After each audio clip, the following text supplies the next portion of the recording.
Palavra Final, com Alexandre Garcia, direto de Brasília. Olá, amigos da Oeste. O presidente do Brasil está em Nova York para a reunião das Nações Unidas. Essas visitas a Nova York não significam uma visita ao governo americano, mas à Organização das Nações Unidas, a ONU. Mas ele ainda assim vai ter um encontro, é o que estão dizendo, com Biden na quarta-feira, depois de amanhã. Vai ter a abertura da Assembleia, em que tradicionalmente o presidente do Brasil é que fala, abrindo a mais um período de sessões. Fala-se também de um possível encontro com Zelensky, o presidente da Ucrânia, que não quis falar com Lula em Tóquio, na última reunião do G20. Ele se evitou falar com Lula e deu um... A Lula estava fazendo manifestações sobre Putin e teve aquela desculpa, eu acho que foi desculpa inclusive dos dois lados, né? Porque aí o governo brasileiro também, problemas de agenda, não deu, meu Deus do céu. E agora talvez dê. Eu estou vendo a notícia de que foi Zelensky que tomou a iniciativa dessa conversa. Agora a conversa com Biden, eu imagino que rumo vai ter, né? Porque é 2 ou 3 dias depois de Lula ter dito em Havana, em Cuba, que a culpa do atraso econômico de Cuba é dos Estados Unidos por causa do embargo econômico. O embargo econômico é uma coisa unilateral de um país. O Brasil, por exemplo, no governo Bolsonaro, ano passado, o comércio com Cuba cresceu 60%. Só que Cuba compra mais do Brasil do que o Brasil compra de Cuba, porque Cuba tem pouca coisa a oferecer para o Brasil. O Brasil já tem açúcar, não precisa do açúcar cubano. Não tem charuto e não tem rum Havana branco. É mais ou menos esses os produtos. Eu não sei se tem alguns medicamentos que o Brasil compra, talvez essa questão de vitiligo, né? Cuba está assim por causa do regime.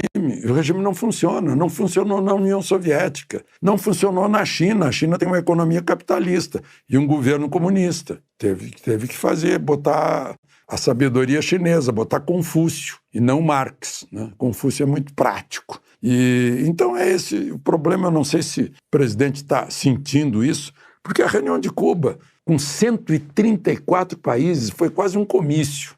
É G77, mas na verdade é G134. E está cheio daquilo que o presidente Lula chamou de bagrinho. Quando ele quis diminuir o Tribunal Penal Internacional do Tratado de Roma, ele disse, é um tratado que não foi assinado pelos Estados Unidos, China e nem Rússia, é só de bagrinho.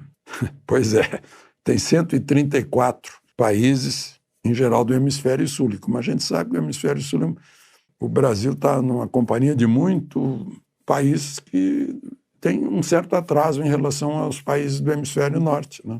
Mas, enfim, vamos ver o que dá. Lá em Cuba, Lula deu um jeito de sair da agenda, foi visitar o Raul Castro, o irmão e companheiro de Sierra Maestra do Fidel.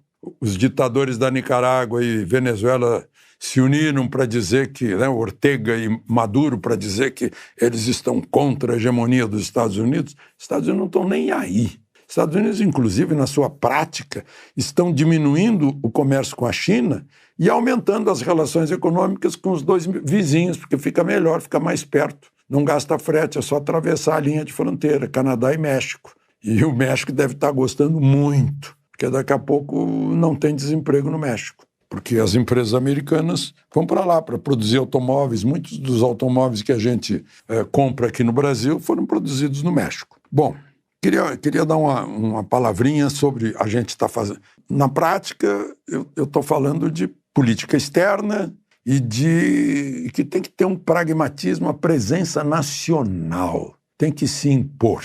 E aí eu recomendo, quem estiver interessado por esse assunto, futuro de seus filhos e netos, que leia um artigo de um general 4 estrelas da Ativa, e não apenas da Ativa, como chefe do Estado-Maior do Exército, o general Fernando Soares e Silva, um artigo no Estadão, é fácil de a gente entrar no Estadão de sábado, recomendando uma neutralidade em política externa e um reforço do poder nacional.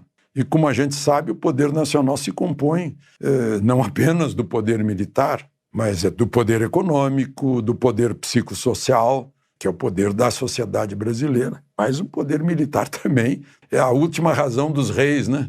Última ratio regum. Quando cessa tudo que a diplomacia tenta, o que a gente ouve é o troar dos canhões. E a gente estaria preparado para isso, por isso é uma leitura que eu recomendo. De Brasília, Alexandre Garcia.